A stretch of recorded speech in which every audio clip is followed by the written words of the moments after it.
Hello, everyone, and welcome to another episode of True Dungeon Talk with Trent. My name is Trent of trenttokens.com. I'm a big fan of the game called True Dungeon and a very avid collector of tokens, which you can see back here. In today's very, very special episode, I'll be interviewing someone who has more titles than a Game of Thrones character, Peter Adkison. That's right, the Peter Adkison. But before we get to him, I'd have to do a little house cleaning. If you haven't liked and subscribed to the channel yet, please do so. Last time I checked, I was at 442 subscribers. Help me get to 500. This show's all about spreading the love of True Dungeon, so the more people that hear about it, the better. Also, if you are a fan of True Dungeon and you like tokens, I'm running a 10% special. Go to trenttokens.com. It's a GenCon 10% special until the 27th.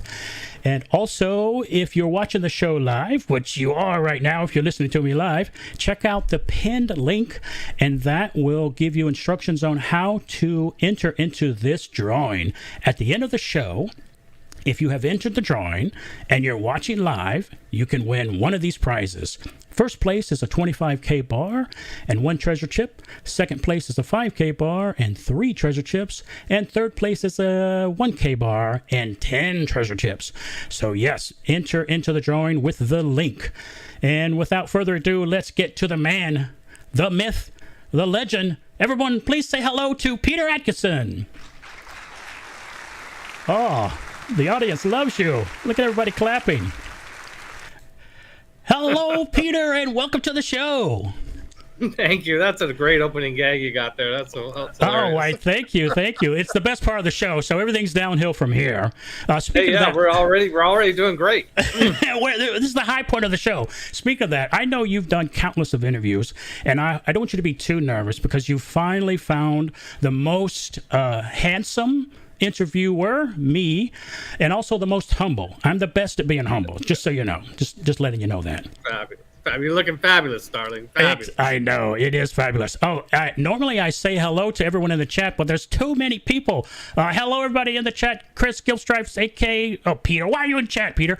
Andy, Jeff, Brian, Tom, Ian, Ross, Love and Life, David, Jen, my wife. Hello, Jen. You have to like the show, honey. Jen. Yeah. Let's see. Another David, Stephen, James, Eric, Burnt the Waffles, who was a guest on the show before, Alan, John. Hello, John. Love and Life, Miss Kitty, and Jared. Miss Kitty, Jared. Hello, everyone. Now, so definitely put your name in the drawing in chat. We can ask Peter anything we want. He said no holds barred. So all kinds of different things.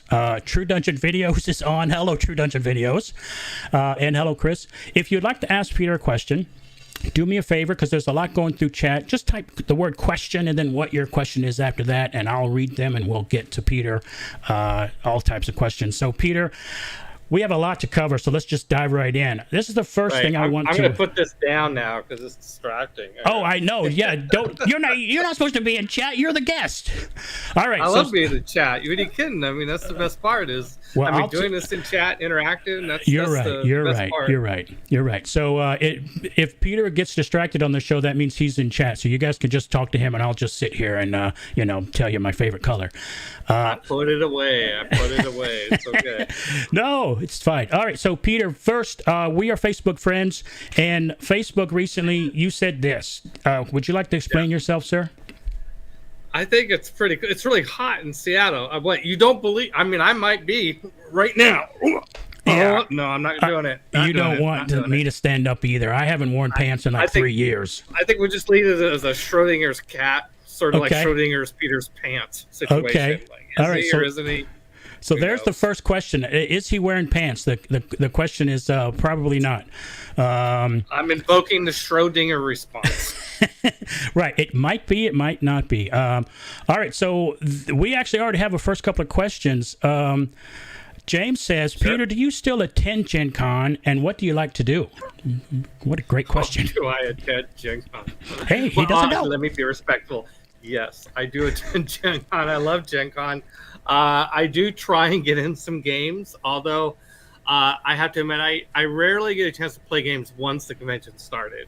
Then I'm just too busy But I've started over the years going in earlier and earlier and earlier during the week. So like I fly in on Sunday beforehand, and so I get some gaming done early in the week. And I like to eat. I like to go to parties, hang out with my friends, go to different events, check in on people, see how people are doing. Basically, just I don't do any of the hard work. I'm basically there for the photo ops. Got it. He goes there for the photos. Love it. All right. So, I have a question of let's see. No, Love and Life has a good question. Oh, no, Chris has a question. How often do you get a chance to play True Dungeon? I have not played in a number of years. I'm really bad at puzzles, and also my feet usually don't hold out that long, especially when I'm at a convention, because being at Gen Con for me is a lot of time on my feet. So it's pretty hard to like commit to an event where I'll be on my feet the whole time. So it's been a while, I have to admit, but I love it. I love True Dungeon. Don't get me wrong, and I enjoy the times that I have been. Yeah, I agree. It is awesome. All right, so Love and Life has a question. What is your? We do have a D&D section, but I don't want to miss the question flying by. Love and Life 877 asks, what is your favorite edition of Dungeons and Dragons? Oh, well, I just recently did a series where I interviewed people that worked on every edition of D&D from the beginning. So I think you might expect me to say third edition, because third edition, my name's in the credits. So I have a very special fondness for that. I find myself these days, though, either playing fifth edition, because I do a lot of streaming and that's what all the kids are playing. So I end up playing a lot of fifth edition. But I also find that there is definitely an interest in nostalgia. And so sometimes I will go back to AD&D or original D&D. So it's kind of like bracketing the two ends of the spectrum. I don't find myself playing a lot of second, third, or fourth edition. Got it. All right. Speaking of going back in time, let's do a little time warp again. Let's go back in time. I got some photos from you. I also scoured the internet and got a bunch of photos. We'll see if you like them or not. What are we looking at here? Who's in this photo? Yeah, so that's me as a kid on the left, and with my father and mother in the front and right, and my sister, my older sister, Nina, who unfortunately isn't with us anymore. Understood. Yeah, that was a while back. I'm guessing the 70s from the background. Am I right there? Yeah, that's probably about right. What do I look like? About 10 there. I was born in 1961, so I'm thinking this is early 70s. Yeah, early 70s. Yeah, I lived during the 70s. There was a lot of wood paneling there. But if we even go back a little prior to that, what are we looking at here? I know exactly when that is. That is 1970 exactly. Cool. Because I was 9 years old, and so I'm the kid in this photo. The adult in the photo is my father, Gary Adkison, and we were on the top of Mount Washington in the state of Oregon. So my dad was loved mountaineering, and he got me into mountaineering and rock climbing at an early age. How many times did it take you to actually get to the top? Did you try multiple times, or you did it in one shot? We did that in one shot. I mean, it's a pretty easy mountain as far as mountains go. I mean, it's a long walk, about 7 or 8 miles to get to. And then what's tricky is that Mount Washington does have a summit cap. And so you have to do mixed alpine climbing. So you do basically a hike, like a lot of mountaineering is, to get up to the summit cap. And then you've got a moderate rock climbing, I think like a 2-pitch climb to get to the summit. Do you currently do any rock climbing?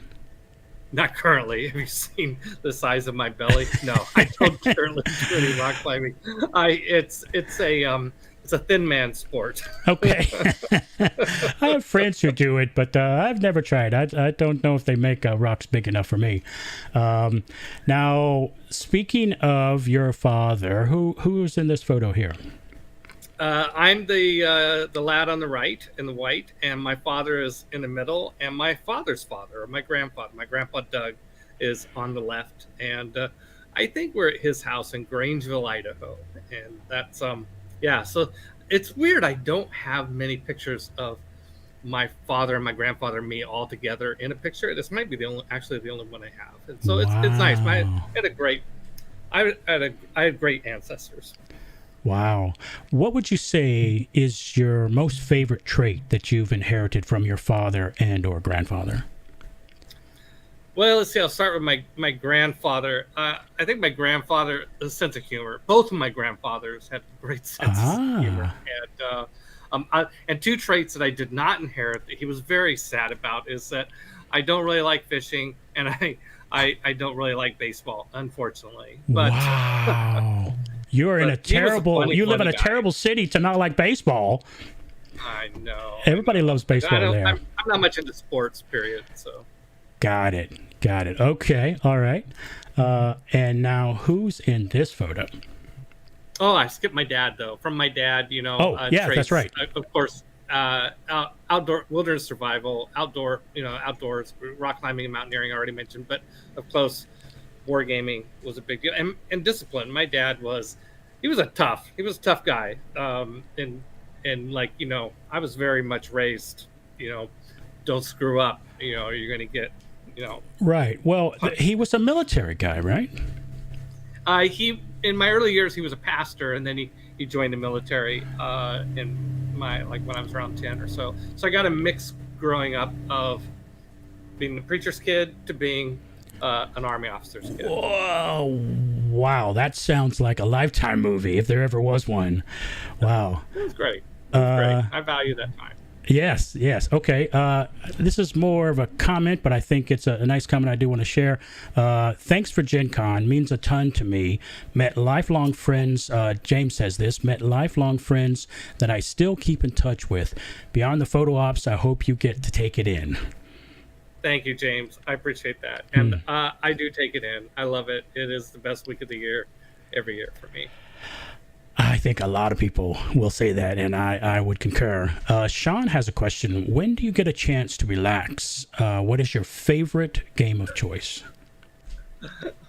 I'll tell you what, just to show how bipartisan I can be, I relax by going to Origins. That's hilarious, because every second of the day, people aren't asking you to solve problems, right? Yeah, I mean, Gen Con, I don't have to solve problems that much, but for some reason, I have. The company is run by a president, David Hoppy, who does an amazing job and it's an amazing team. I don't actually spend much time at Gen Con doing real work, but somehow my schedule gets packed, from early morning to late at night, and I can't even really characterize what all those things are. I just end up with, I do this and this and this. A lot of times it's panels and photos, people. Things, yeah. There are people show up, like, hey, I'm coming from Brazil. Can I meet you? Sure, absolutely, let's meet, So it's a lot of that, and not really solving problems. I mean, if they gave oh, God help us if they came to me to solve a problem. Okay, understood. But then Origins I go to just to hang out. And as far as the question about what types of games I like most all games, to be honest. But I tend to do role playing. It's my first love. I play a lot of board games because that's my wife's first love. I like board games too. And once in a while, I get nostalgic and pull out an old Avalon Hill style board war game. Yeah, you started in wargaming, right? That's your first. I did. Yeah. Wow. Yes, how did you get started in wargaming? How did that happen? Well, it's appropriate that my dad's picture is up here. He went through a phase closer between being I didn't give you the full story. Between being a preacher and a military guy, he taught at a religious academy for a couple of years, and while we were there, I'm about 12 at this point, 11, something like that. Ooh. And some of the students came over on the weekend on a Saturday night and brought over Risk.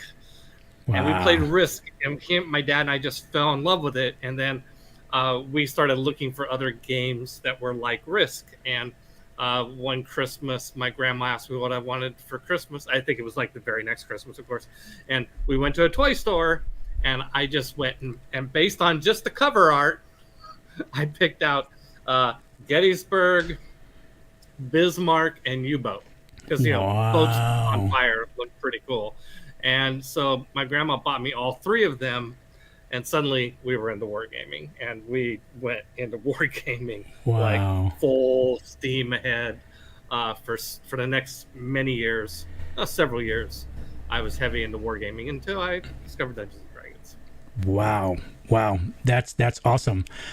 We have a question from Steve here. Do you think Gen Con will outgrow its current location? Uh-oh. Oh, we already have. Okay. So the answer is yes. How many years ago? This location years ago. You have to cap badges and all that sort of stuff like that. But I mean, where would we go? There's really no place to go. I mean, I don't know if it's a problem, but we can't really move Gen Con because there is no place to go. And as much as we like to think that Gen Con is this vast international convention, people come from all over the world, it's true. But about 80% of the people come from 5 states, and you just draw a circle around Indianapolis and you know what states they are. So we can't really move out of the Midwest. And the only other convention center that's as big as Indianapolis is Chicago, but that's a horrible place to run a consumer-oriented convention because there's no infrastructure around the convention center itself. So there's no, but what you have in Indianapolis, and by the way, I'm foreshadowing what you're going to ask me later about what I think of Gen Con. Like the first time I went, it's still the same answer. It's the tribe, it's the community. You show up at Gen Con, the streets are full of gamers everywhere you look. I mean, just like everywhere you go, the hotels, you go to the bars, you go to the restaurants, convention center, everywhere it's full of gamers. And it's like, I mean, wow, died and gone to heaven. So wow. Anyway, it sucks. We wish we had more space, but we just have to spread out in Indianapolis best we can. Got it. Okay, wonderful question. Let's see if hopefully I didn't miss one. Bill says that what you mentioned in the gaming is what he cut his teeth on. Avalon Hill Games was the Baltimore thing to do. Chris asks, absolutely. So Axis and Allies is liked? I like it. In fact, I've got it right over my shoulder there. Let's see. You probably saw the logo is identifiable just by that shape of red, right? But it's out of focus. You can't see it. But yeah, that's Axis and Allies right there. Awesome. And let's see. We have another question. Actually, a comment. Bill, one of our True Dungeon fans, he says, Peter, you taught him how to play Magic at the 1992 Atlanticon. I think I might know which Bill this is. Yeah. Oh, yeah. Bill Fry. Hi. Hey, Bill. Yeah. Okay, John. John has a question. How about Gen Con again at Los Angeles? Because he lives in L.A., by the way. I used to live in L.A., so. Yeah. No. Sorry, John. The answer's no. I mean, I could give you. It's just best for us to focus on one show. We learned that the hard way, and I don't know. Maybe there's a market for more than one Gen Con, whatever. But I've seen a lot of other conventions do the thing where they go into multiple cities and really struggle with it. I think the best thing is that one show. It's in Indianapolis, and that's just. I think that's the best business decision. I think it's the best. I think it becomes less special when you try and replicate it. Interesting. Yep, that's hard to argue with. Hello, Bob. Let's see. Sean says, have you considered organizing a Gen Con-like event in Vegas, perhaps in the early or late winter? I think maybe you just answered that question, right? I love the idea of going to Vegas. Don't get me wrong. Right. I know. I thought. I'm really good at Vegas. Oh, I thought if there were a place, the organizer in me, I love producing things and organizing. The organizer in me thought about Vegas, but for the same reasons you mentioned, I probably wouldn't move it either. And Eric agrees. He says, please stay in Indy. We moved here 4 years ago, mostly for Gen Con. Yeah. All right. So nice. You have to stay because Eric moved there because of that. Okay. Yeah. Okay. Trust me, Eric. It's all for you, baby. It's done. All right. So next, walk down memory lane. Who's in this photo? Oh, that's my little sister. Earlier you saw a picture of me and my bigger sister, and that's my little sister, and we're in Louisiana. That was a brief. Most of my life I lived in the Pacific Northwest, but my dad, when he joined the Army, his first station was Fort Polk, Louisiana, and that's my sister was born there, and that's me taking her for a bicycle ride. I have one of those, motocross bicycles, hand built. Wow. Now, is this military housing? Do you remember? Yep, that's military housing. I was in the Navy, so I recognize military housing. This looks like military housing, even when I was in. So, speaking of houses, what house is this? Yes. So that is a house in College Place, Washington. Is that right? Did I get that right? Walla Walla, Washington. Did I get the right house? Yeah, that's Walla Walla. Yeah. Okay. Good. Yeah, this is I high lived school. in a lot of places, and it looks a little. Yeah. So, this is where my first D&D games were. Like when I started playing D&D, I was. Obviously played other places time to time like that, but like this is where I was living when I started playing D&D. And the basement of this house, there were many deaths, much death and destruction. Many spells were cast, many demons were summoned, many foes vanquished. Wow. Now, do you have, speaking of that, do you have like your fondest memory or the one that really pops to the top of your mind when someone says, what's your favorite D&D moment where you were playing?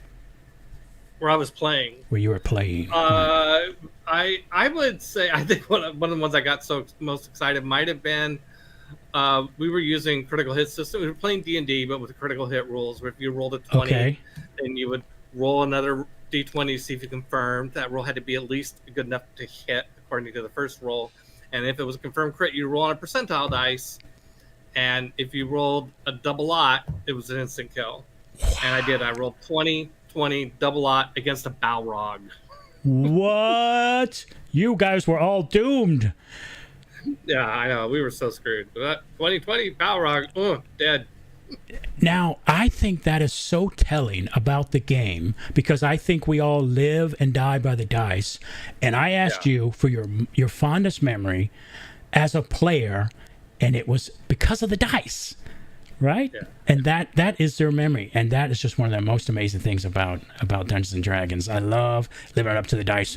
One time I was playing and me and someone else died, and the cleric did divine intervention, but only one of us could come back. And the other guy was like, oh, you're newer, you should do it. And I was like, no, let's do a six-sided. So we did a six-sided, and I came back, and that's one of my most favorite memories. I love living and dying by the dice. So, yeah, I love the dice. All right, let's see. Okay, let's go to our next one here. Now, I thought this was a pretty cool house for a pretty cool reason. What are we looking at here? So this is... I moved because my dad was a preacher and then in the Army. We moved almost every year throughout most of my life. But every summer, we would spend the summers at my grandparents' place, either my mom or my dad's parents, in Idaho. And this is my grandparents on my mother's side house in Idaho where I spent. And so even though technically I never lived in Idaho, I think of Idaho as where I was raised, where I grew up, because it was the only point of constancy through my life. And I probably my most treasured memory of this house was everybody else didn't care and got to sleep, but my grandma and I stayed up and watched the moon landing 55 years ago. I know. 55 years ago, like today or tomorrow, it's up to how you want to do the UTC. That's unbelievable. That is a very, very cool story. And I saw a number of other photos about this time. You visited a bunch of farming photos. So you like rode a tractor and did all kinds of other stuff like that, right? Oh, I worked the farm every summer. So, as I grew older, I had more interesting responsibilities. But yeah, I worked the farm every summer. I did lots of combining, plowing, driving truck, all that stuff like that. It was great. And we had cows and horses too. So there was a lot of that sort of stuff going on. It was pretty cool. How do you think farming and working the farm, especially as you grew older, you could eventually drive the tractors by yourself, which is a big deal, on a farm. How do you think that all shaped your future you today? How did that influence who you became?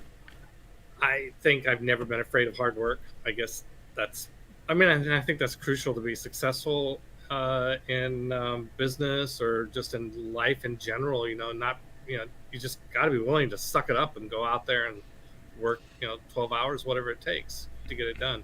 Mm-hmm. So I'm thankful I feel like I learned that from farming. Got it. Awesome. Speaking of hard work, what building are we looking at here? You remember? There was one summer I worked at a furniture mill. That's Harris Pine Mills, and I spent a summer making furniture. And that was a really good experience for me because I was wavering on whether or not I wanted to stay in college because, I was a kid. I was more interested in some other things. And after spending a summer working in a factory, it's like, oh no, I'm staying in college. I'm not doing this for the rest of my life. That's awesome. Yeah, I thought that was pretty cool. That's why I wanted to show that. I don't have great respect for people who make that choice. Just want to say, but that's hard. Where I grew up, there were very, very few choices. I grew up in the deep South, and we were very, very poor. Whatever people think is very, very poor, subtract a bazillion from that, and we were, close to that. And our choices were join the military or work in a factory or some type of farming type thing. I joined the military. So I completely understand. I had to do some of that work myself. Let's see. So next up, speaking of college, what are we looking at here? Well, I mentioned earlier we had the house where I played a lot of D&D. Where I was living when I first got into D&D. This was the nearby college where I went to college eventually, called Walla Walla College, and that happens to be the boys' dorm. So now I lived 2 blocks away in a house, but right. A lot of my friends were there from other people I met in school. And so the people that are now, famous in early WotC circles like Steve Connard and Cliff Jones and so on, they were people who were staying in the boys' dorm. And of course we weren't supposed to be playing Dungeons and Dragons because it was satanic. Yeah, that's true. Very satanic. So, but they would sneak out. They would crawl out the window and come over to my place, and we'd play D&D because I was only 2 blocks away.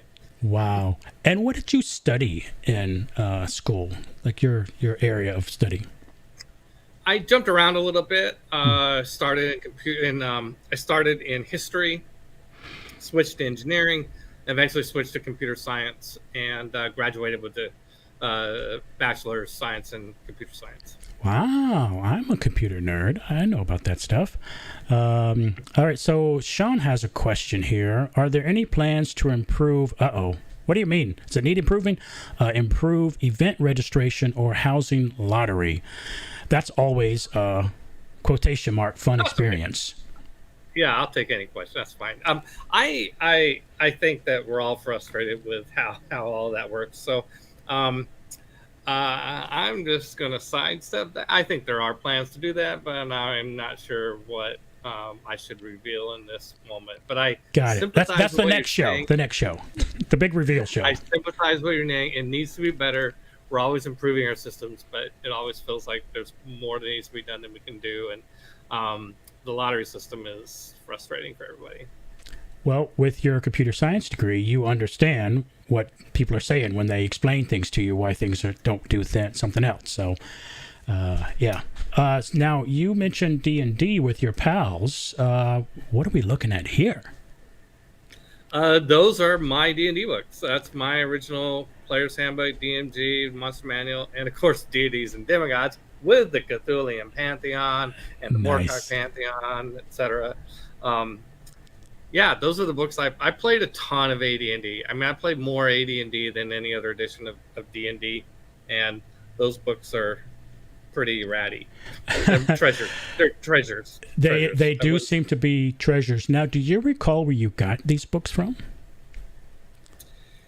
Yes, I do recall. When the Dungeon Masters, I got the Advanced Dungeons and Dragons book at a hobby store called Dan Reader's in Walla Walla, which was like many of the game stores in those days. They weren't game stores yet. There were a few, but most places where you would buy games like Dungeons and Dragons or Third Reich or whatever were some other type of hobby store that included these games as like part model of it. building or something. Yeah, in this, usually they were like hobby stores, like craft and knitting stores, or in a lot of cases, like the store Dan Reader's, it was a model train store. Got it. So, but they called themselves a hobby store, and these types of games were a hobby in addition to model trains or whatever. So that's where I got that one. But now I lived in Walla Walla, which is in southeastern Washington. When the Dungeon Masters Guide came out, we knew it was coming out. We the night before it came out, our local store said they weren't going to get any. They weren't going to be there on the first day. So we drove to Seattle all night long. We were standing at a proper game store called American Eagles in Ballard. Wow. And we were there when it opened in a long line of gamers and got the Dungeon Master's Guide the day it came out. Wow. Now, the people that you went with, are you still friends with them, / do you still game with them? I went with a guy named Steve Shropshire. We have not kept in touch. Last time I saw him, we got along and everything okay like that. But he was off living a different world, different life, different city. Got it. So we haven't really kept up. But he was my first dungeon master. Wow. Very cool. Now, speaking of dungeon mastering, you need this sometimes, right? Yeah. That's kind of a cool. Now, I assume you thought that you knew better, right? So, I mean, is this allowed in D&D? This is your handwriting, right? That's me fixing the AD&D. Got it. Love it. My notes. Man. Yeah. So what goes through your mind when you see this? Do you go back to you doing this or playing a game? You know, what comes to your mind when you look at this? Well, I almost immediately became a dungeon master. You know, I didn't. I mean, literally from the beginning, not knowing anything what I was doing. It was always just that. You know, I loved it. I love DMing. I love creating a world, and I love rules, lawyering, and figuring out rules. And as fond as we all are for Dungeons and Dragons, those of us who were around in the day know that the rules were not written particularly well. I mean, it was a big mess, and so I spent a lot of time trying to make sense of the rules and tweaking the rules. But I think that's also a lot of the charm to house games. Whatever you say is the rule is the rule. Yeah, it taught us all how to be game designers because we had to be. Wow. Very cool. Now, this is from inside one of your books. What are we looking at here? Oh, yeah. There's an ad for GenCon there. And yeah, so I was a fan of GenCon since, way before I bought it. And and in fact, GenCon, not only did, they have ads like that, GenCon was very prominently covered in a magazine called Dragon Magazine, which any old timers will remember as the house organ for Dungeons and Dragons for TSR. And every year in around February, March, April, somewhere along there, they would come out with the event listing for GenCon was published in Dragon Magazine, and you could mail in your requests for what games you wanted to play. Right. So like a little tear out thing, you mail it in, write it, fill out a form, and send it in. And I was, you talk about being poor. I grew up poor as well. There was no chance in hell I was going to make it to Gen Con, when I was a kid or even as a teenager, even a young adult. But every year I would fill out that form as if I was going. Wow. To see what all, what would I, man, if I was there, what would I play at 3 o'clock on Saturday afternoon? I would fill it out and then file it. And then not go. Wow. So I've loved Gen Con for much longer than since I first went. Understood. Now, if you had a time machine and you could go back and meet your younger self who was filling out those little things and not going, what would you tell your younger self? Okay, I'm kind of like, my life turned out so great that I'd be too worried about the butterfly effect to say anything. I might just encourage the love of Gen Con a little bit. I mean, but because that was there. but maybe say something like someday he'll make it. And then he might go, "Who are you, old man?" Okay, all right, butterfly effect. I get it. So we have a question here from Steven, a.k.a. Quizboy. What is your favorite event at Gen Con after True Dungeon that doesn't get enough... Oh, okay, this is different. What is your favorite event at Gen Con that doesn't get enough attention or is little known? Well, I don't know if it gets enough attention or not. I probably my favorite event is the Diana Jones Award ceremony, which is Wednesday night. It's before Gen Con actually starts. So is it at? Well, yeah, it's at Gen Con. So that has been a favorite of mine pretty much since it was founded. I also love opening ceremonies. It's just a chance to kick off. I missed the pre-pandemic days when we would, speak from the platform right outside the opening of the exhibit hall and had the running of the nerds and everything. Right. And the big dice, right? The big dice. The big roll of the dice, the opening dice roll. Yeah, the opening dice roll. Yeah. That's, there's a couple. I don't know that they're not sufficiently recognized, but those are probably my two favorite moments of the convention. Got it. And speaking of Gen Con, who's in this photo, and why is it, from what I understand on the interwebs, your most favorite photo? Yes, this is my favorite photo ever taken. So this is me, of course, on the left with Richard Garfield and Gary Gygax. So that would be the two people that designed the two best games in the history of the world. Wow. So, now, Richard designed Magic. And what was delightful, a couple things about this photo. One, it was the last Gen Con before Gary passed away. And it was a Gen Con where we had him as a guest of honor, and I hope gave him some real love and appreciation for his role in the history of our hobby. And it was also the first time that Richard and Gary met. And so they were both fans of each other's work, and they were just like stumbling over each other to compliment each other. It was so special, and Gary's like, "Richard, this Magic the Gathering, it's so good. It's so brilliant." And Richard's like, "But I never would have designed it without Dungeons and Dragons. It inspired me, and I lived it as a kid." They were just so beautiful and gracious together. And somebody came by for a photo, and I photobombed it. Good. Like, I'm gonna elbow into him. Good. I'm gonna be with these two guys. Yeah. Oh wow, that's amazing.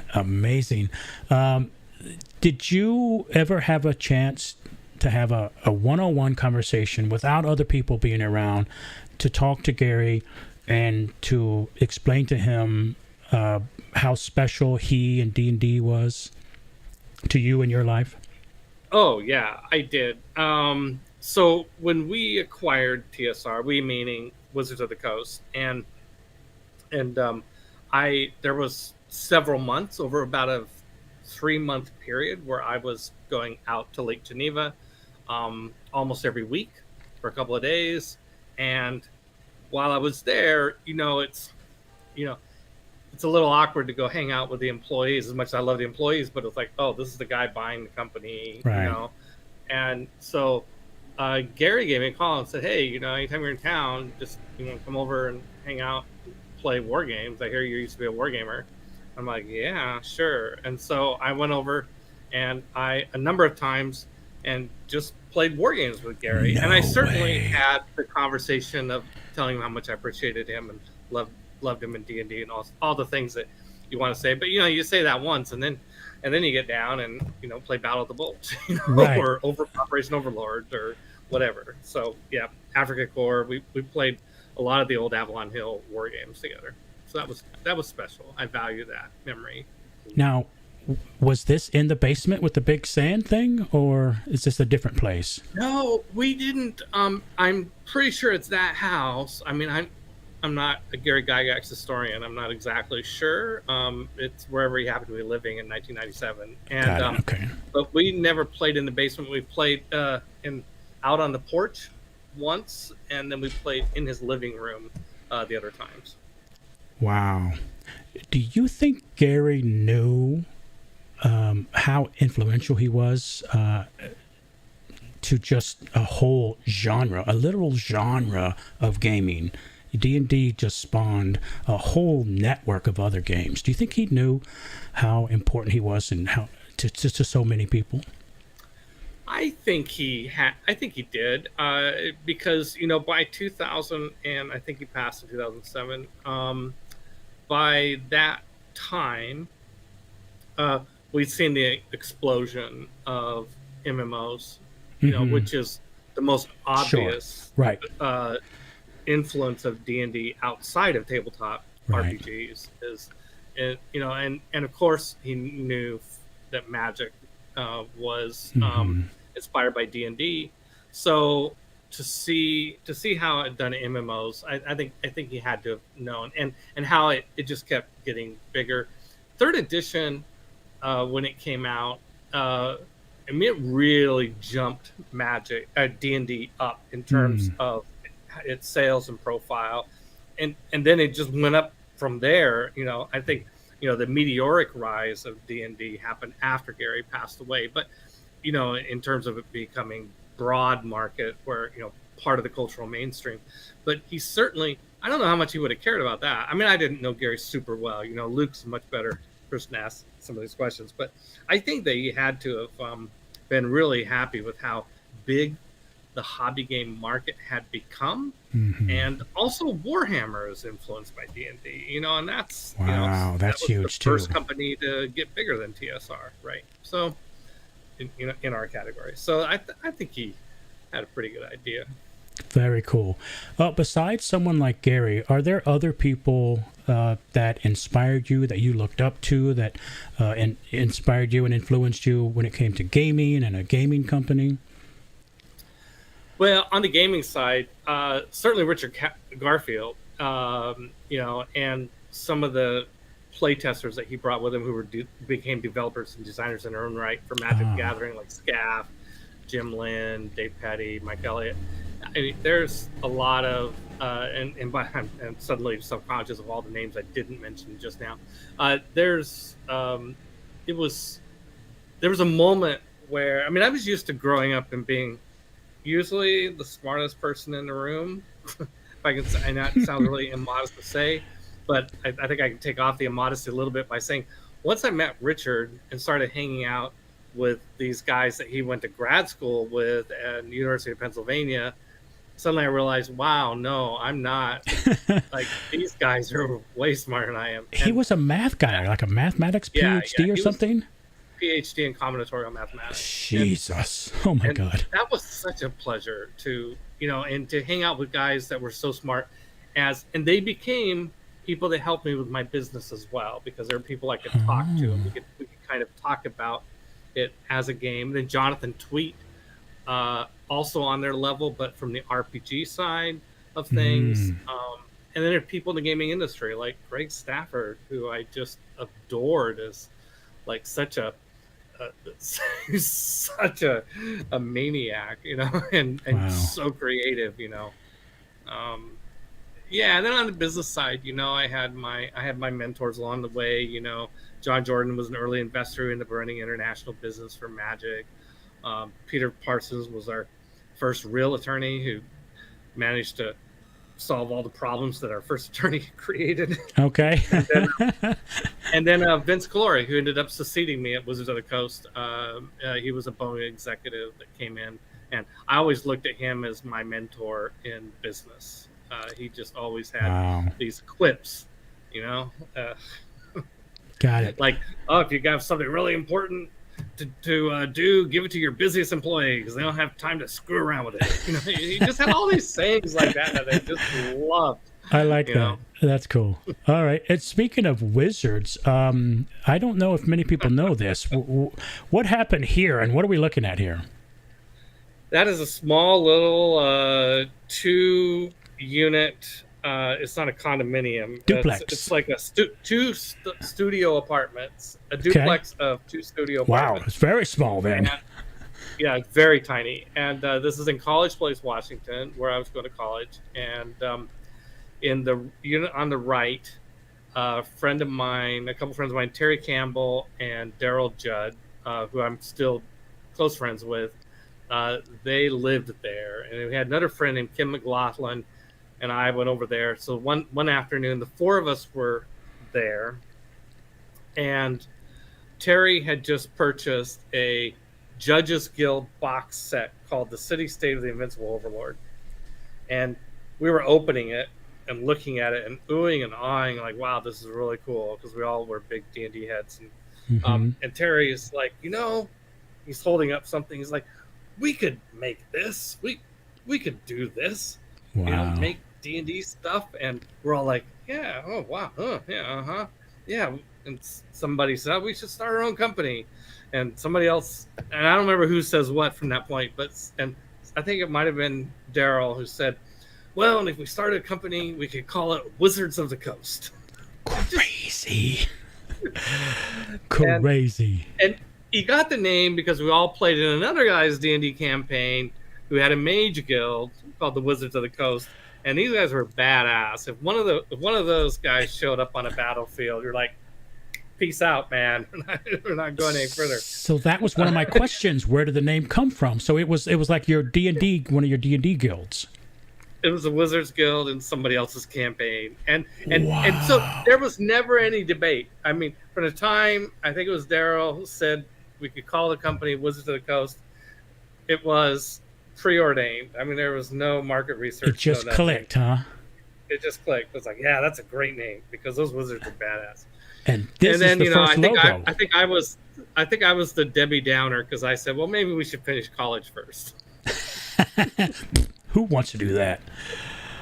Wow. And that is the first Wizards of the Coast logo. Now this is at least 5 to 10 years later, because we finished college and then we all went off to get real jobs, and it wasn't until 5 years after graduating from college that we decided to start the company. Now, how many people in that room who were having that very first conversation with this preordained name actually worked at Wizards? 2 of the 3 others. Well, there are 4 of us, counting me, of course. Okay, so 3 of the 4. Wow. Daryl didn't. Daryl had, and by the way, I'm still very close with Daryl. Daryl had this idea that after college, we should all move to Seattle, that we should ignore the recruiters. Because if we listen to the recruiters, we're going to end up moving other places. We're not all going to end up together. But we should all move to Seattle so we could all, because friendship is what's most important. And we took that to heart. We did. We all moved to Seattle, except for Daryl. He moved to Alaska. Hey, man, it was your idea.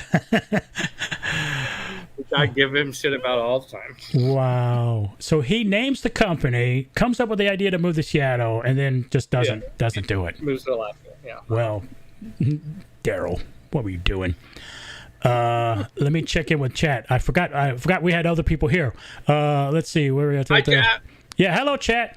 Where are we? We are hanging. Eric says we are bringing a first timer this year, and he's excited about the big dice roll. You still do the big dice roll? We do. Okay, so good. The opening ceremonies doesn't happen right outside the door to the exhibit hall like it used to.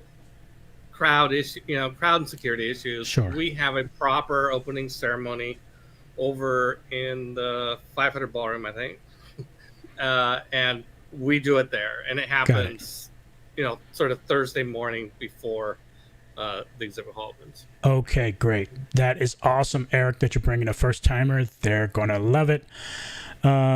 Steve says, is Cheese Weasel still an activity at Gen Con? That was a great way to see the con and find games and stuff.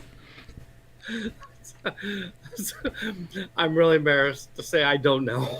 Okay, we don't know, Steve. Nobody knows. Yeah, that's it. I mean, but yeah, that's pulling one out of the hat. I haven't heard that one in a while. All right, got it. Yeah. Love and Life 877 really liked the photo of you, Richard, and Gary. Yep, who wouldn't? Thank you. Kevin says that Cheese Weasel was not there last year, so maybe not. Sean says porch gaming for the win. You and Gary, porch gaming. That's the best way to do it, right? Well, it's romantic, playing a game on the porch, but if there's any wind at all, not a good idea. Yeah, you got to. And also, if there are any insects, not a good idea. Understood. Right. In good weather, it's a good idea. Yeah. Let's see. Bob says, in the Navy many years ago, 3 friends from all over the U.S. and I played D&D, and we decided that Gen Con was the way we would stay connected. So every year since Milwaukee, we've gone to Gen Con. Oh, right? Isn't that great? God bless. Yeah. Thank you. That you are. I love that story. That's good. That's from Bob. He's a big True Dungeon volunteer and big TD fan. He's a good guy too. So it doesn't surprise me that sweet story comes from Bob. Let's see. Christopher says, good afternoon. Hello, Christopher. Chris says he has a question. So did you guys design Great Dalmuti or Mutti or buy the rights and publish? Great Dalmuti? Yes. Did you design that or did you buy the rights and publish? Oh, okay. So that is a Richard Garfield game, but it is not a game that he totally designed from scratch. It is based off, there's this huge collection of games you can play with a 52 card poker deck, right? Thousands of games you can play with a 52 card poker deck. So Dalmuti started off as that, and then Richard took it and redesigned it a bit, tweaked it enough to put his stamp on it. And by the way, this is very common in almost every board game out there. Board and card games, for the most part, are slight changes to previous right. ideas. Inspired by, right. Yeah, so there's nothing untoward there. But I think Richard felt better that he added something. He changed it to having a deck with a distribution of 1/1, 2/2, 3/3s, 4/4s, 5/5s, etc. But other than that, it was based, I think he said it was a game that he used to play when he was young and lived in Nepal or in some place in the subcontinent. Wow. Cool. Yeah. All right. So Mike T says hello. Hello, Mike. Mackenzie17 says hello. Just enjoying the stories of the past. Thank you for the good memories. Of course. And all right. So speaking of Richard, yes. Do you remember this newspaper clipping? This is yours, if I'm not mistaken. Yes.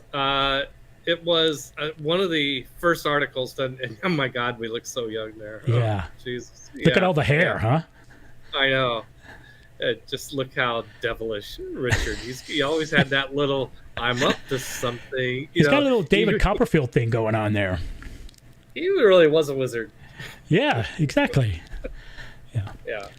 So yeah, it was really special that we started getting some coverage about magic. I think this was in Renton, the town that that Wizards was actually based in and still is based in. Wow. Not same building, but Renton is a suburb of Seattle. Got it. Now, when you first saw magic, can you tell us how you were first introduced to it and what you thought about it when you first did see it? Oh, wow. Well, it came in stages. Okay. So I met Richard because through another gentleman named Mike Davis, who unfortunately has passed. But Mike and Richard were good friends. And Richard, had designed a whole bunch of games, but never for publication, just as a hobbyist game designer. He was a serious mathematician. He was going to, he was working on his PhD at the time I met him. But Mike Davis was like, man, you design all these games, we should get them published, and they picked a game called Robo Rally, as they felt like this was the game that had the best chance of being published, was the best developed, most unique, etc. And they pitched that to me at WotC. This is in 1991, and I'm like, I was I hadn't published anything yet, but I was on the internet forums, Telnet or Usenet at the time, and it just seemed way too complicated because I was, and I said, and so Richard was like, in the course of that conversation, he says, well, I'll design any game you want. What kind of game would you like? So I told him a card game with a fantasy or science fiction theme, because I had an idea that I thought I could get some fantasy or science fiction art at a really reasonable price. And so Richard said, okay, but that's all I said to him. I didn't say anything about, trading card game and, what's the secret sauce of Magic the Gathering. That's all him. So a few days later, he called me and says, I got this idea. And he came to Seattle. We'd met in Portland, and he drove up to Seattle to tell me this idea. And I just was immediately in love with it. And he didn't have a game. There was nothing to show. It was just an idea, the idea of a trading card. He's like, what if there's a game that's a card game and there's hundreds, maybe eventually thousands of different cards, and you buy them like baseball cards and like random assortments, and some of them were more common and rare, and we're like, what? Just, and then you take cards and you build a deck of cards based on the cards you have, and your friend does the same thing, and then you sit down and play you and your deck versus your friend and his or her deck, and every game's going to be unique depending on which decks you play and all this stuff like that. And I mean, my mind was just blown away. Like, it was, the idea was just so revolutionary, because there's, this is, it had never been done before. Nothing like this had ever been done before. And so he's like, well, now don't get too excited, because I haven't designed this game yet. Well, that was very fleshed out. That's just a couple of days of thinking, and he already fleshed it out, though. So no, he had the basic idea, all the concepts, but he didn't actually. He said, there's no guarantee that this game's going to be fun to play, just based off this idea. Because certainly if there's a game like poker and you did this, it wouldn't be fun, because everybody would just get 5 aces, 4 aces, right? I mean, so it was clear that the design was going to be really important. And so I'm like, oh, okay, because I'm like ready to go. So then he designed the game. He went back to Philadelphia in Pennsylvania and designed it. It only took him like a couple months. And he sent me a bunch of Magic decks that he handcrafted at Kinko's and stuff. He sent us about, I don't know, 30 or 40 decks. These are just paper cut at Kinko's with art. Of course, it's all art from like Calvin and Hobbes and Star Trek and the D&D Monster Manual and whatever. And we started playing this game, and immediately the productivity just stopped. And no! Like nobody was getting their work done. We were just playing Magic all day, every day. There you go. And so I was like, yeah, we got to publish this game. When did you know that Magic was the huge hit that it became? What was your first clue? Well, it really happens in stages. Like, the first time, I mean, there's lots of, you're getting lots of like, oh, I think this is good. I think this is good. You're like, but anybody that's a game designer knows that you can't base reactions just on what your friends think, because your friends like you and they're going to tell you what, that they like your game, and your family and stuff like that. You got to wait you don't get sort of the brutal, honest feedback until you sell it, you release it, you take it. So at GenCon 1993 was when Magic was launched. Well, speaking of Gen Con, this is you at Gen Con in 1992, right? Yeah, that's when my first time I went to Gen Con, the first year of I went there as Wizards of the Coast as an exhibitor, and that's me. We were selling 2 RPG products, Primal Order and Talismana. But 1993, we showed up with Magic the Gathering, and just watching how the interest in Magic, you're seeing it, like you're seeing it take over the show in a way. Like you're seeing it become a thing. Like everybody's talking about this game, and everywhere you go, people are playing the game. And people are like coming back to the booth. Like, oh, hey, yesterday you said we chat. we bought this game from you yesterday, and you said something about booster packs. Like what's in a booster pack, and I can just add these cards to the deck, and and then the next day they're coming back. Can I just buy a whole box of those booster packs? Wow. Yeah. So so I flew home from Gen Con in 1993, went into Boeing, which is where I was working at the time, went to my boss, and I quit Boeing. So that's when that was the moment when I had enough confidence that I quit my day job. And my boss at Boeing was really excited because he'd invested in the company. So he was really excited. Hey, amazing. Wow.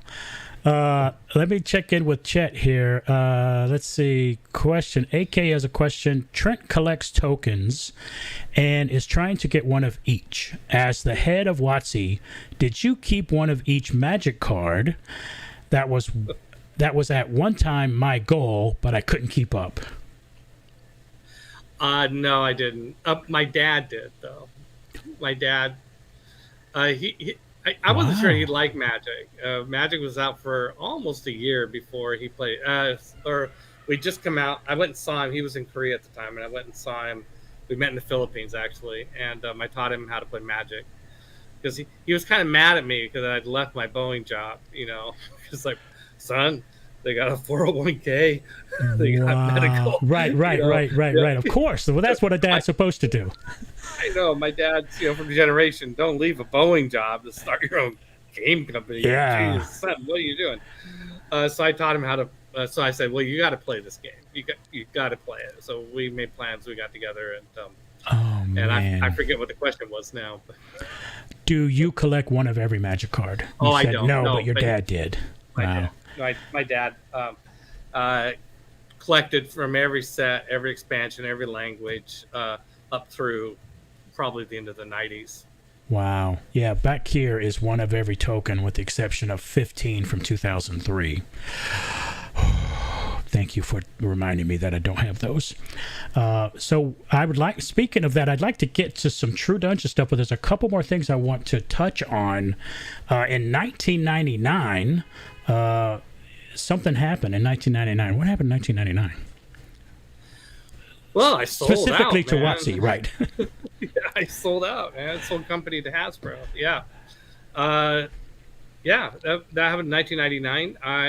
It took a little while. We started the process in late 98 of looking for a liquidity strategy. That is a way for shareholders to get some value for their shares. And by October 1st, I think was the exact date, 1999, we sold the company to Hasbro. And then I stayed on and worked for Hasbro until 2001, managing Wizards of the Coast as a unit of Hasbro. And yeah, what else do you want to know? That's pretty much it. Just high level, because I think that could be its own show. But speaking of 2001, oh God, I hope not. maybe you don't want to agree to that show. But in 2000, I mean, it was a good time. I mean, I got nothing to hide. It was a good time. I went into. I'll say this, it was. WotC's great. At that time, it was. If you exclude Pokemon, because we had just started publishing Pokemon. It was like $100 to $150 million business, including TSR. And suddenly we were a division of a $4 billion company. And wow. I was running one of those divisions, and I was reporting to Alan Hassenfeld, as in Hassenfeld Brothers or Hasbro. Right. So to have that opportunity as a gamer who, just got lucky to be running a division of a $4 billion public company, that was pretty cool. I was pretty sure I wasn't going to like it, but I was really excited to try it. I mean, I want to have this on my resume. So it was, I liked Hasbro. I liked working for Alan. I'm not in a position to comment on, Wizards of the Coast now, 20 years later, or Hasbro now, none of my business. But it was a good deal. I think the shareholders were happy. There were people at Hasbro thought that they paid too much and quickly realized that they had not, and that it was a great investment. And it all worked out. And that gave me the opportunity to go do something else like GenCon. So let me segue that. The very next year, 2002. That's right. So how did that transition happen? So after, on my way out the door, being very familiar by this time with what Hasbro was, what its strategy was, what WotC was as a division within Hasbro, I told my successor, I said, listen, they're going to, once I'm gone, they're going to decide to divest some pieces of this business. And when they do, I would appreciate a call because maybe there's something here I would be interested in buying. And I wasn't sure what that would be, but it did. It was about a year later, then I got the call and said, Peter, you were right. They're selling the magazines. No, thank you. They're selling the retail division. No, thank you. They're selling the e-commerce site. No, thank you. And we're selling GenCon. GenCon? Well, send me the financials and tell me how much. Wow. So, anyway, the deal got done. And so 2002, so there was a year there where I was unemployed. And in 2002, I acquired GenCon. And I have some amazing partners in the business now, but have been the primary owner since 2002. Amazing. And that segues perfectly to the following year, Jeff Con. Yeah, are we going to talk about True Dungeon I at know, all? This is the True Dungeon show. We finally get to it. You're just such an interesting fella. Oh, thank you. You've been very sweet. You've been very kind. Well, thank you. Sure. Well, it takes one to know one. And speaking of kind, crazy people, what in the world is this photo here? Well, this is the first place Dungeons and Dragons tournament winners from Jeff Con 2003. And there's me right front and center holding my first place plaque. It is my most valued trophy. I have a little area where I have all my certain plaques and my diploma, and I have certain awards I've won. And Jeff Con first place D&D tournament winner is right there as the best. That's my favorite. I believe it. Look at that smile on your face. I bet. Speaking of True Dungeon, I should probably do a housekeeping reminder. Everyone in chat, if you want to stay until the end to get entered into the drawing, check out the link at the top. That's how you enter into the drawing. You must be present to win. We'll be handing out True Dungeon Treasure and also True Dungeon Gold. And, of course, do that liking and subscribing thing to help spread the love of True Dungeon. So, speaking of True Dungeon, over your right shoulder is Stefan. And if I'm not mistaken, he told you about Jeff and Jeff Con. What do you remember that Stefan told you? So, it's funny. So, Stefan, by the way, Stefano and I, by this time, we met in the late 90s. By this time, Stefan DeCorney and I are really good friends. And we got that way because we'd be at a convention somewhere. We'd be at the bar, of course. And inevitably, we'd be like the last two people standing. It's like, okay, you again? Yeah, you. And then we started calling each other. Are you going to be at this con? Where's the party? Yeah, Anyway, so Stefano gave me a call and just said, hey, Peter, you're going to get an invitation to Jeff Con. And I'm like, what? What's that? Yeah, it's a small con, but I'm going. You should go. Okay. Yeah. And I mean, I don't think he told me anything more than that. Really? He just said, hey, you should go. I'm going to be there. We're going to hang out. I mean, okay, sure. Sounds great. So then I get an invitation to Jeff Con from Jeff Martin. And it's an exploding scroll tube. Right. Now, explain that. I don't know if people understood that. Right. So actually, what happened? So you received a package, and then what? I received a package, and inside is this scroll tube, with the lids on, the things on the side. And obviously, there's a scroll inside, and you take off one end, and it pops and scares the shit out of you. But nobody was hurt. No fingers were lost or anything, and inside was the invitation. I mean, how you have to go at that point. I mean, I was going to go anyway, but at that point, I mean, I probably didn't. That's probably how I found out the date or something too. But Now, when you did finally go, I assume that was the first time that you met Jeff. What was your first impression of Jeff? And what he had created? I mean, Jeff Martin. I mean, he's obviously a sharp guy. He's sober. I mean, he's like running. He's running this party. He's running this small convention in a hotel. I mean, what's not to like? He's a gamer and he's well spoken and handsome fella. I mean, I liked him right off the bat. This is he's an understated sort of guy, but I'm old enough even then to watch out for understated people. Right, the quiet ones. You got to be careful of the quiet ones. You learn, right? So he. So I went and he had, what, now I honestly can't remember if he was using the term true dungeon yet at that time, but the idea of a true dungeon-like event, which was in 2 hotel rooms. And the first room was just kind of normal at first. We're sitting around playing D&D, and then he's bringing out these special effects, that are happening throughout the game. But we're still just sitting around a table.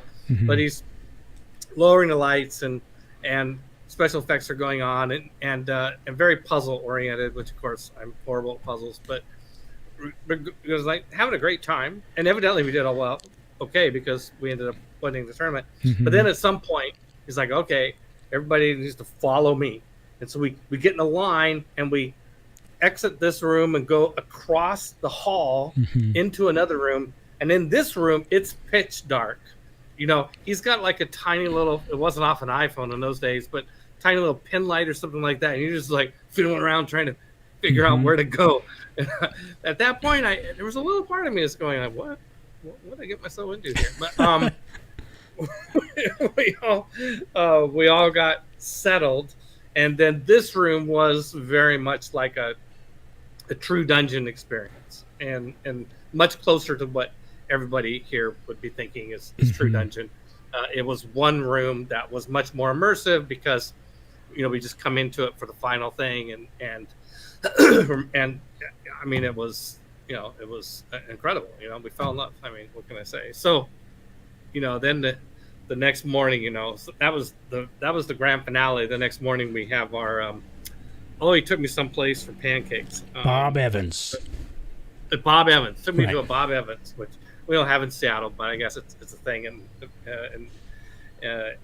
Indiana, Carbondale. Yeah, and, Illinois, Carbondale, Illinois. I said Indiana. So we went to Bob Evans, and I think that both of us sat down to breakfast, hoping to convince the other one that we should do a deal together. Wow. I'm pretty sure Jeff was thinking, I got to convince this guy to let me bring this to Gen Con. And I'm thinking, I got to convince this guy, to bring this to Gen Con. Wow. And so, yeah, we quickly did a deal and made it happen. So he brought True Dungeon to Gen Con, and it was the coolest thing ever at Gen Con, and it's still the coolest thing ever at Gen Con. I mean, it's an amazing event. I love the event. I'm so happy. And I think it was an important piece of how Gen Con grew from back in the days when there were other conventions that were close to our size. I think it was an important factor in us becoming clearly the biggest tabletop gaming convention in North America and eventually the world. Wow, that's a great praise for a great game. And I have a couple of photos. Speak the truth. Yeah, I know it. Don't I know it? And a lot of listeners know it as well. So here's a picture of you, Jeff, and Yoda. San Francisco that was. Yeah. Lucasfilm you were at. Briefly, right. What was going on here? That's when we went and tried to convince Lucasfilm to let us do a true Dungeons or true Star Wars experience. Right. And so, yeah, that's me and Jeff there in the middle with Rennie Arocto on the left from Zombie Orpheus Entertainment, and a couple of volunteers. Those guys on the right are volunteer, big integral volunteers to the early days of True Dungeon. I remember them. I apologize, I don't remember the names, but and I guess the true Star Wars experience didn't happen, right? Yeah, I guess not. Okay, right. But this did happen. What's going on in this photo? Well, I mentioned board war games earlier. That's the most important part of that photo is that Third Reich is on the wall behind where all the pieces are magnetized, and cool. The five of us played Third Reich in Jeff's basement. He does this a lot, and I had the pleasure of going out and playing with this troop for one, I guess about a 3-day weekend. We had a great time. Wow. Let me check real quick here in chat. AK, I should have checked earlier. Sorry. AK says that it was awesome that your dad supported you in Magic like that. I'm sure that was a great feeling. It was. I mean, my dad, because we got into war games together, and and then he and eventually he liked D&D too. I mean, he liked Magic, he liked D&D, and I think that it was, and he never lost his enthusiasm for Magic up till the day he died. I mean, he just loved Magic, and I'm sure some of it was, pride in me and everything. So. I'm sure as well. It is amazing how Risk, Grandma, wargamings, and it's just all these little connective dots, and I think almost everybody has something similar that brought us all together to this amazing thing called GenCon. And let's see, Gabe says he finally made it. So Gabe, I'm glad you were able to join us. Kevin says 2003 was his first year at GenCon. And Gabriel has a question for you. What is your favorite character class to play in D&D? Seriously? Is that Gabriel Mondo Vega? It is. Hey, Gabe. Thanks for coming over. So I brought you at least one new viewer. Gabe. Like and subscribe. Everybody like and subscribe. I'm trying to get to 500. Subscribe, Gabe.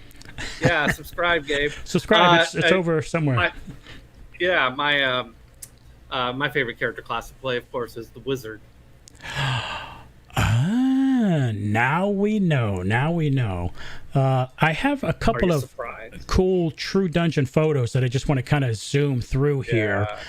I mean, True Dungeon literally takes up an enormous ballroom or a football field style event. And when you went to it for the first time, is this what you were thinking Jeff would come up with? Because I've talked to him many times about this, and I think he was confident, probably not rightly so confident that he could do this. His wife, I think, had very little confidence in him, but he just looked at this giant room and said, yeah, we could do it. And his wife just thought, oh, no, this is not going to turn out well. But, I mean, it turned out insanely well. It turned out so good. It turned out so well. And I got to say, there was a part of me that was like, oh, I hope he knows what he's, getting into here. But, man, he really seemed like, he's such a smart guy. He just had this calm demeanor. And he just, carried himself like, I think he can do it. I was like, I think he doesn't know how hard it's going to be, and otherwise he might not. But I think he's going to do it. I'd be lying if I said I had no doubts. Like, oh, for sure, 100%. But no, I was pretty sure he'd do it, and he did. Yeah. All right. I think you and his wife were similar veins there. So this is one of my favorite monsters in True Dungeon, and this is you at my favorite monster. This is 2017, the 50th anniversary of Gen Con. Right. So I just thought that was a cool photo. And one of the only events that's ever rivaled True Dungeon in terms of how cool it was is we created a museum of 50 years of Gen Con. Right. And of course we had to have something from True Dungeon in the museum, and Jeff brought over the ogre, and So. I know. It is super cool. And that was also an amazing experience as well. And speaking it's also the first year we had the Lucas Oil Stadium. It's the first year we had the stadium as part of really? GenCon. And this museum was right on the 50-yard line. Right. It was in the field. And it's been there now ever since, right? You have something on the field ever since. Yeah. Oh, that's right. Very cool.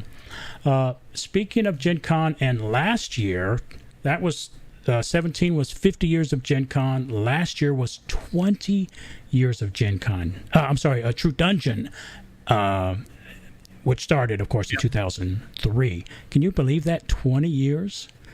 It's insane. Well, now 21 years. I had so many other things that are even older that I have. Yeah, I can believe it.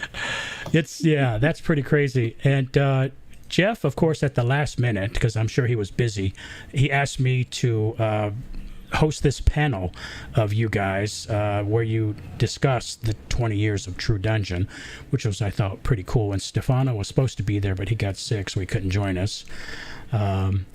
And this is that video, by the way. You can check it out on YouTube.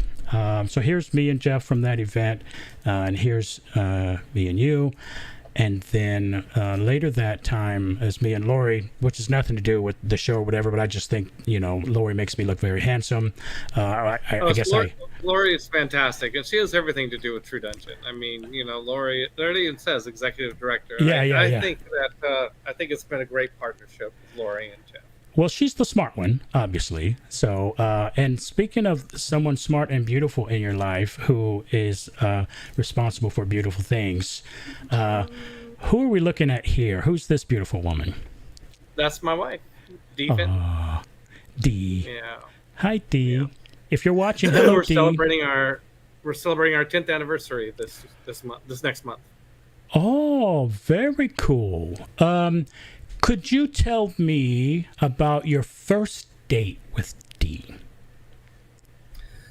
My first date with Dee. Yes. So it was not exactly the first date, but it was close to the first date. Okay. So we had just started dating in 2007, and a couple dates in, and Dee said, "By the way, I have signed up to climb Mount Rainier next summer." I signed up. There's a guide service called RMI, which is Jim Whittaker who was the first American to climb Everest, started it way back in the day. Wow. And I said, "You're going to climb Mount Rainier?" And she says, "Yep." "Well, can I go with you?" She's like, "Well, I was hoping you would think that." So, so we signed up and climbed to climb Mount Rainier together as sort of one of the first big things that we did together. Wow. And we did it. We climbed it. It was a 4-day climb, and we treasure that. Those memories are our little hidden treasure of memories that we go back to frequently. Think about that. That's very sweet. Now, you guys are always traveling. I see this in my feed. Basically, it almost seems like once a week, some beautiful photo from some beautiful place. And here's one, here's another. What is it about? What is it about traveling that you enjoy so much? I think it's an adventure.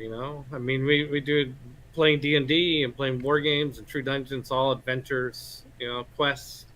But these are stuff that you do in real life, and maybe they're not as fantastical as a True Dungeon adventure, but they're real. And you make memories, and just it's like an extended date. Wow, very cool. Yeah, I'm a fan of traveling to different places, and I love tasting the different foods from all the different cultures. Speaking of creating things, I don't know. We got a handful of people saying congrats on your 10th anniversary here. Thank you. And Chris says that he really enjoyed that interview where we did the 20th thing. And I think some people might not know that you went to film school later in life. I went to film school later in life. And you have made a number of films. What are we looking at here? And tell us a little bit about your film work. Yeah, so this interview is great. We're talking about all the successful things I did. WotC and Okay. gencon and Magic and D&D.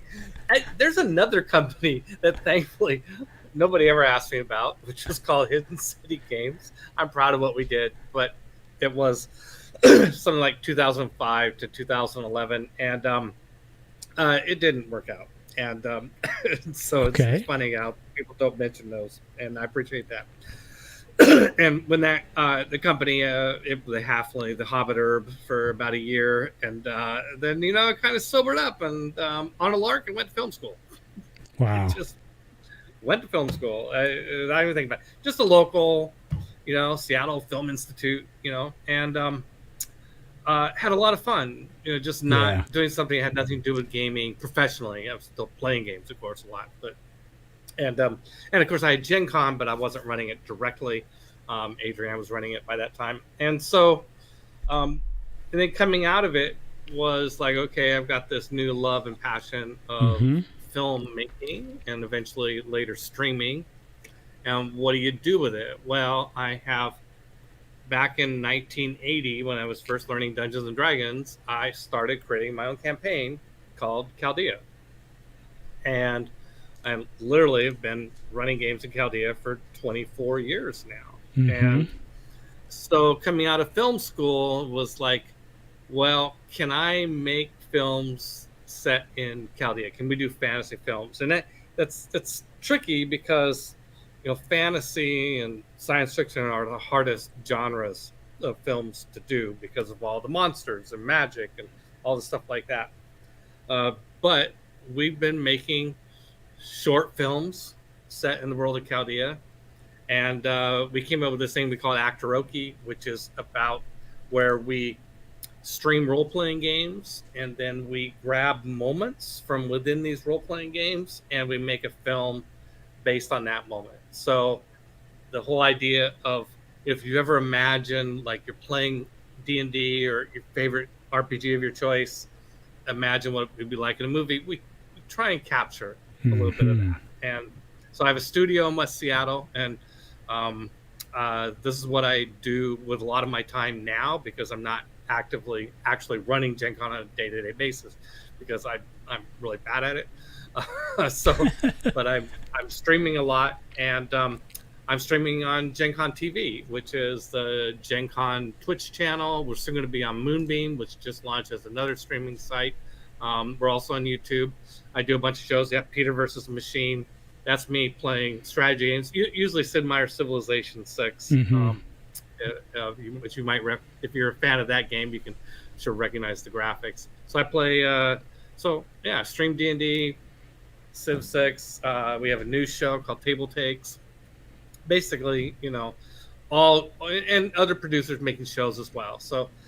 And a lot of it Chaldea. And in fact, next week on Wednesday night, this coming Wednesday night, it will be one of those things that only happens once every 3 or 4 months, where we'll be live streaming a premiere of a short film that is, like I said, it's a film that is a screenplay adaptation of a moment from a role-playing game.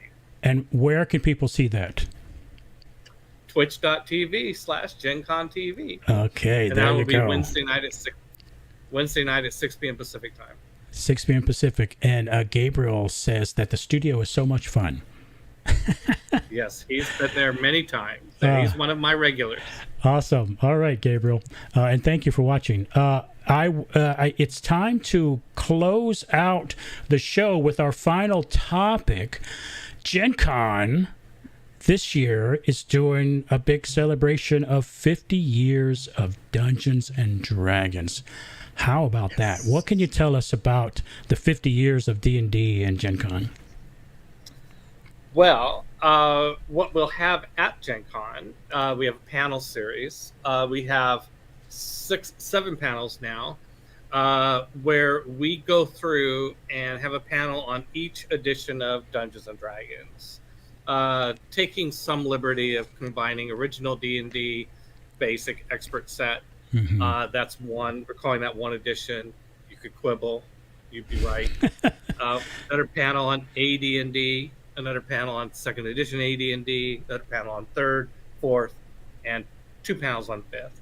And in each of these cases, except for the first 2, we have the lead designer of that edition. Wow. So Second edition AD&D panel, we've got Zeb Cook and Steve Winter. And in third edition, we have Jonathan Tweet. In fact, you see this particular graphic was the cast of the third edition preview that we I haven't got to that part yet, but Jonathan Tweet, Monty Cook, Skip Williams will all be in that panel. Fourth edition panel, Rob Hainso and Andy Collins, Rodney Thompson. Rodney Thompson will be on fifth edition. Oh my God, all these amazing people. Fifth edition, we're gonna have Mike Merles and Rodney Thompson, and we're also doing a separate fifth edition panel where we'll have Jeremy Crawford and Chris Perkins. So this is all gonna be happening at Gen Con. But to warm it up, I did a mini series on Gen Con TV about 2 months ago for 6 weeks. Went through the same thing, not exactly the same cast, but close to the same cast. And AD&D, Luke Gygax, original D&D, Mike Carr, Steve Marsh, and we talked about the game, that edition, and then we played it. Wow. And that can be twitch.tv, be seen at twitch.tv/GenConTV. Yes. And during Gen Con, on the day before Gen Con, by the way, on Wednesday, the Wednesday before, Wednesday after next, July 31st, will be a marathon of all the shows that we streamed, just the panel discussions. We're going to play them back to back all day long. So. Wow. Wow. This is definitely a Gen Con to not miss. Well, Peter, I want to thank you profusely for joining the show. It has been a great honor, and I really do appreciate your candor. Everything was open season. He didn't say no questions about whatever. So, and all the questions that were asked in chat, we asked those. So, I mean, you could have come up with some real zingers, but didn't do enough research to find out what those were. Oh well, I guess that's not the kind of investigative reporter I am. Thank you so much, Trent. I mean, thank you for having me on the show, and I feel so honored that I could, repay in some small way Jeff Martin for bringing True Dungeon to Gen Con all those years ago, for sticking with us, and I'm very grateful. Yes. We just, there you are. We lost your video for a quick second there. I think, Jeff, Yep, maybe your battery's running low. Oh, it's definitely time to finish the show. Something's going on. Well, thank you again, Peter. I'll see you at Gen Con. Everybody, thanks. People are saying thank you in the chat, and this is his dramatic exit. Until I'll see you in about a week and a half. You're breaking up. I'm losing my feet. Well, thank you very much, Peter. I'll see you really soon at Gen Con. All right. All right. Bye. Everybody say bye to Peter. Bye. All right. So that was Peter. What a great guest. It was really cool to see him. All right. So now, for those of you who would like to participate in the drawing, again, this is your last chance. So go to the chat. Check the link there that's pinned. Click that. This is it. I'm about to cut off the right here. So again, first place is a 25K bar and 1 treasure chip. The second place is a 5K bar and a 3X treasure chip, and the third place is a 1K bar with a 10X treasure chip, which can be used at physical conventions like Gen Con. Now, first, what I'm going to do is make sure that there are no duplicates. So give me one quick second here to grab all of the people who want to participate. Let's see here. Just give me one quick talk amongst yourselves. Let's see. I'm copying some of you just put your first names in here.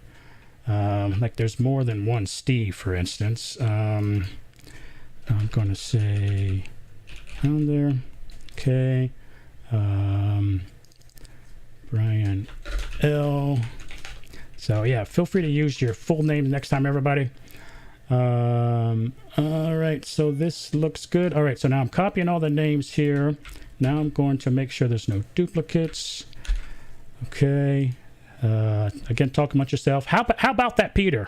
Wasn't that awesome?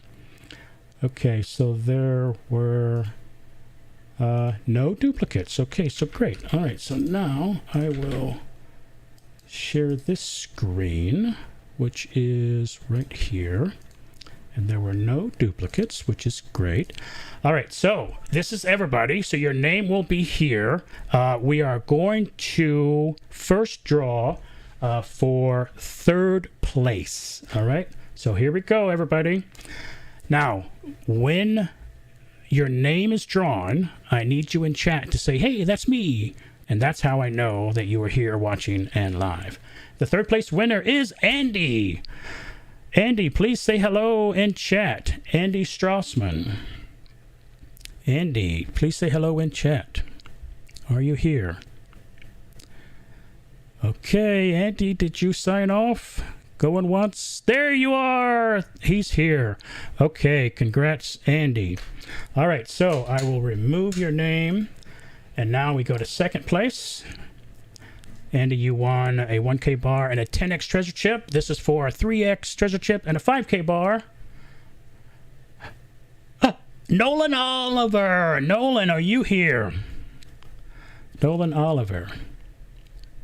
3X treasure chip and a 5K bar. Nolan, say hello in chat. Are you here? Nolan. Nolan. Oh, no. Going once. Twice.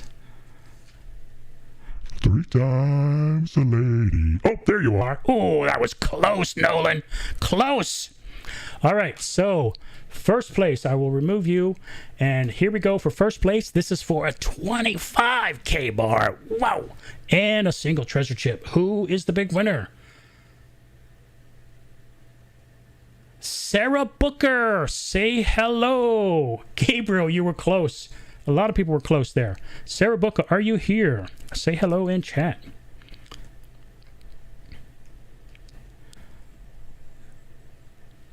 Sarah Howell, is that you? Sarah Howell? I'm going to assume so. Sarah Howell. Let me just, yeah, that's my maiden name. It's all right. No problem. All right, so I will email you all. You're part of the drawing sign up was to put in your email. I will email you all to confirm your mailing address and send you your prizes. Thank you all very much for watching the show. It was a great time. Peter was an amazing guest. Don't tell all the other guests that he was the best ever. It's just between me and you, right? Nobody else is watching. It's just us. Please like the video, subscribe to the channel, share with your friends and enemies. It's really a good thing to get the love of True Dungeon out there, and this is one of my ways to do that. Don't forget about the 10% special going on for until the 27th at trenttokens.com. You can read more about it at trenttokens.com. And thank you again, everybody, for watching the show. Now, one of my most favorite things to say is it's really hard to frown when you're smiling, so please smile.